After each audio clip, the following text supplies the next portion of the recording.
చేసిన మా ప్రీతమ అర్షిస్పీ మేడం గారికి, అదేవిధంగా నా బ్యాచ్మేట్ డిఎస్పీస్ కోటారెడ్డి గారికి, ఇంకా టెంగి శ్రీనివాస్ గారికి, అదేవిధంగా ఇల్లేరియా డివిజన్ గారికి, తర్వాత విజయరాజరెడ్డి గారికి, మా హోంగార్డ్స్ డిఎస్పీ గారికి, ఇక్కడ వచ్చేసిన వివిధ రాజకీయ పార్టీ నాయకులకు, కమ్యూనల్ పార్టీ నాయకులకు, మా సిబ్బందికి, మా అధికారులు అందరికీ కూడా పేరు పేరున నమస్కారాంజలి.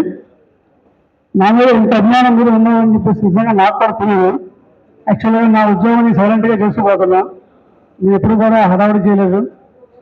కాకపోతే మా మేడం చెప్పినట్టు చాలా మంది కన్నా ఈ పోలీస్ డిపార్ట్మెంట్లో పనిచేస్తున్న వాళ్ళకి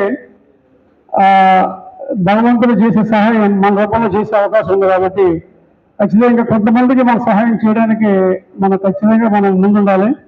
ఆ విషయంలో కొంతమందికి నేను సహాయం చేసి ఉండొచ్చేమో, అంతమించి నేను పెద్దగా ఏం చేయలేదు ఇక్కడ.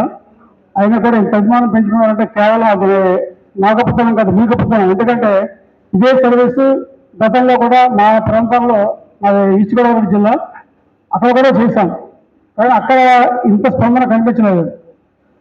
ఇంకో విషయం ఏంటంటే ఇదే ప్రాంతానికి చెందిన రజనీకాంత్ రెడ్డి గారు, నాగరాజు గారు అటువంటి డిఎస్పీస్, అడిషనల్ ఎస్పీస్ మా దగ్గర పనిచేశారు.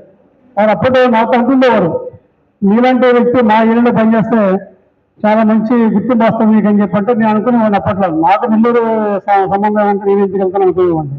కానీ భగవంతుడు రాక ఎలా ఉన్నట్టే నాకు మళ్ళీ నెల్లూరు టౌన్ పోస్టింగ్ పడ్డాం. వారి మాటలు నాకు గుర్తు వచ్చింది నాకు నిజంగా.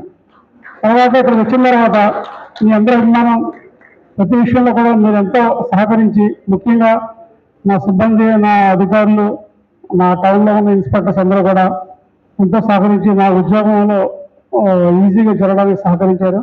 ముఖ్యంగా రాజకీయ నాయకులు, అందరు రాజకీయ నాయకులు కూడా, అన్ని పార్టీలు కూడా ఎటువంటి భయప్రాయం లేకుండా సహకరించారు.